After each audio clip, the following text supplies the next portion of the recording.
Okay, welcome back to lecture 8.3, where we're going to talk about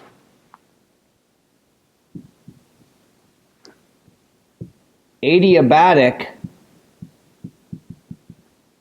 process. Okay, or processes, let's say. Okay, so what do I mean? Well, we've talked about isothermal processes. We've talked about isochoric processes. We've talked about isobaric processes. Okay, so now I'm adding a new one, right? And it's going to be called an adiabatic process. So what do I mean by adiabatic? So imagine, so step one, a lot of people initially react and say, no, adiabatic is the same as isothermal, right? But remember when we did an isothermal process, right? Let's say we did an isothermal process where we fixed the temperature, right? And we did, say, compression,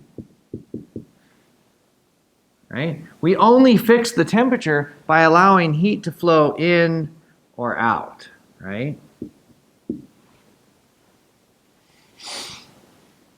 We no longer want to do that, right? I want to allow no heat to flow in or out.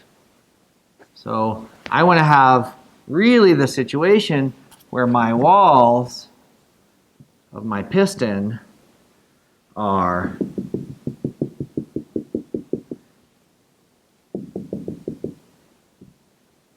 adiabatic.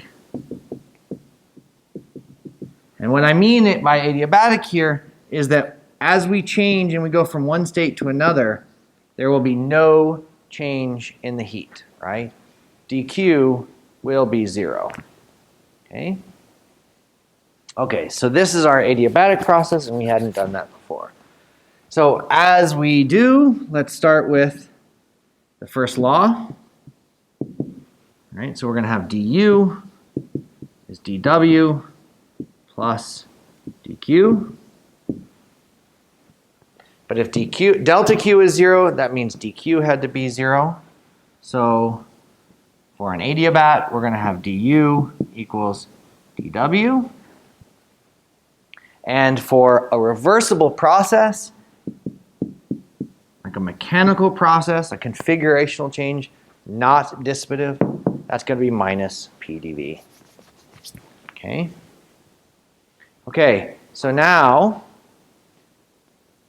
for an adiabatic process, now that we've talked about heat capacity, we can also add in our knowledge about heat capacity, right? So our heat capacity at constant volume, for example, is 1 over n partial u partial t constant v. Or, written another way, du was equal to n cv dt.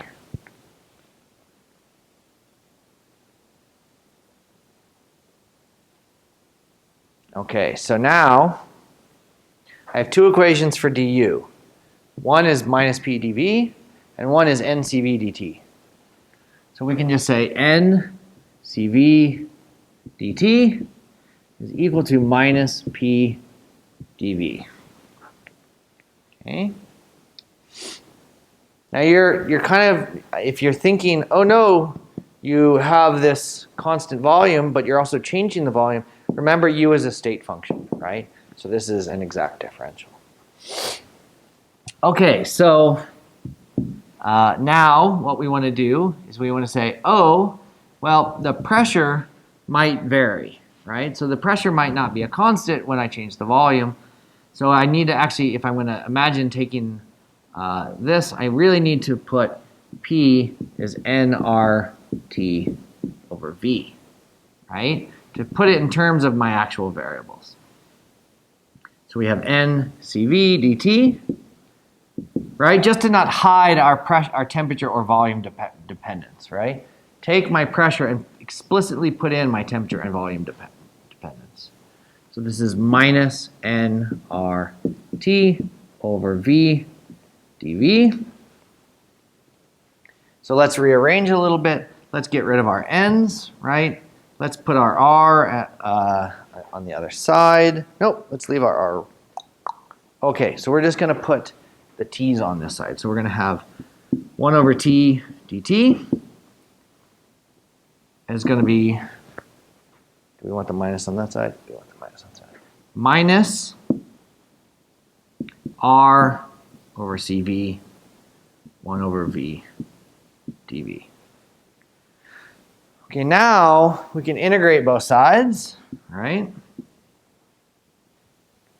And hopefully you know the integral of 1 over t dt. It's going to be log t, right?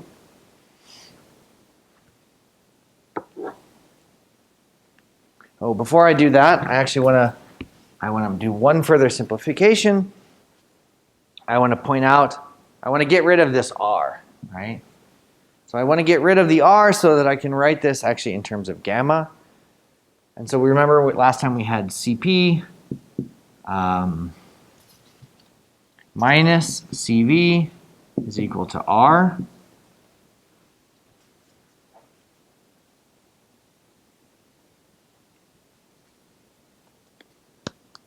So R is equal to, well, let's put it in terms of yeah, let's put it in terms of, yeah, that's fine. So let's minus R over CV, right, this term, we're going to rewrite. So this is going to be minus CP minus CV over CV.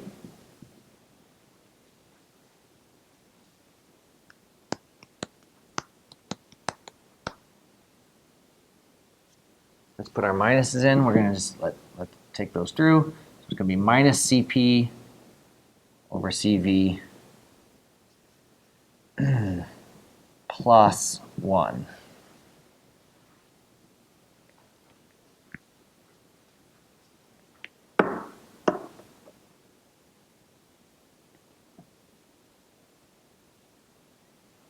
And CP over CV, last time we said was gamma, so this is minus gamma plus 1, or we're just, for convenience, we're going to write it as minus gamma minus 1.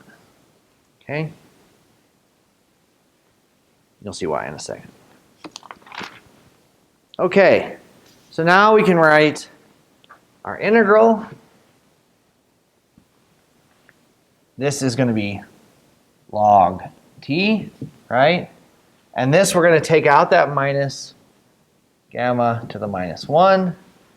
And this is going to be log v.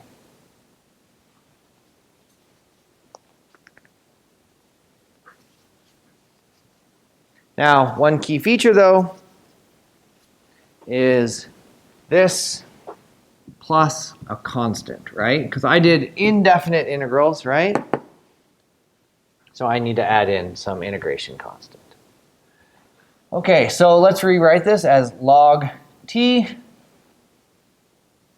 plus gamma to the minus 1, log v equals constant.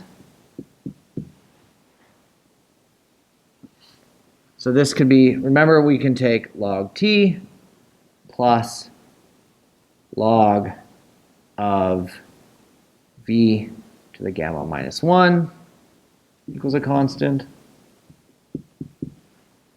And so this is just log of t, v to the gamma minus 1 equals a constant. And the only way that the log can be a constant is if the thing inside of it is a constant.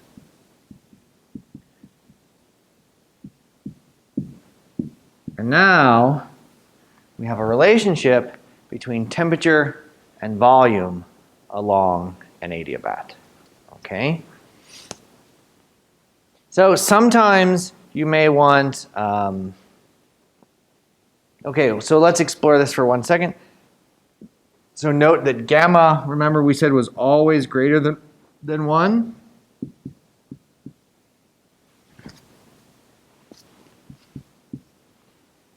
right?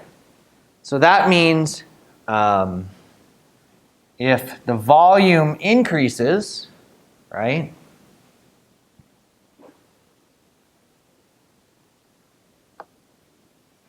Sorry, let's say the volume were to decrease, the temperature would have to increase along an adiabat. All right, so whenever the volume decreases, so if you had an adiabatic system where you had the volume decrease, you did a compression, that means the temperature would go up, right? So if V decreases, so compression, then the temperature increases. Because they have to have this inverse relationship to fix that as a constant. Okay, so we may not want to know it in terms of temperature and volume, right? So we might want to have it in terms of, let's say, pressure and volume, right? So in terms of pressure and volume, right, because that's what's along our PV diagram, right? So we can take that and we can realize that T, so let's go back to our equation of state. So PV equals nRT. So T is equal to PV over nR, right?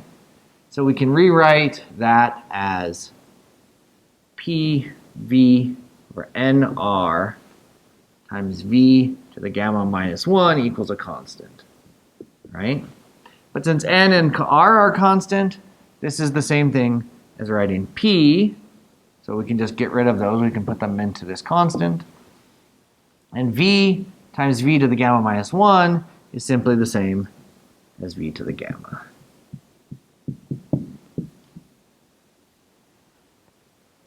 Now you may also want to know it in terms of temperature and pressure, right? So let's do that one. So let's take the volume there and sub it in. So we have T, and then we have, let's just rewrite our ideal gas law in terms of volume. So volume equals N RT over P.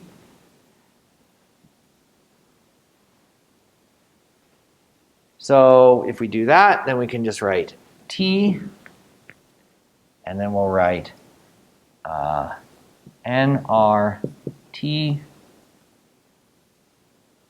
Let's just write nRT to the gamma minus 1, and then we'll write P to the 1 minus gamma, because it was on the bottom, equals a constant.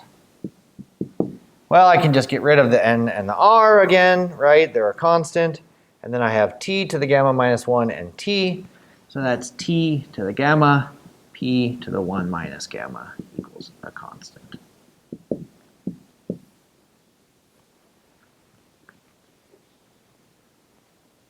Great.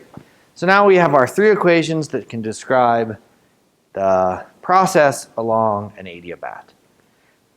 Okay, so now let's take a break here and let's switch to doing some examples in class where we're going to actually do some adiabatic compression experiments, right?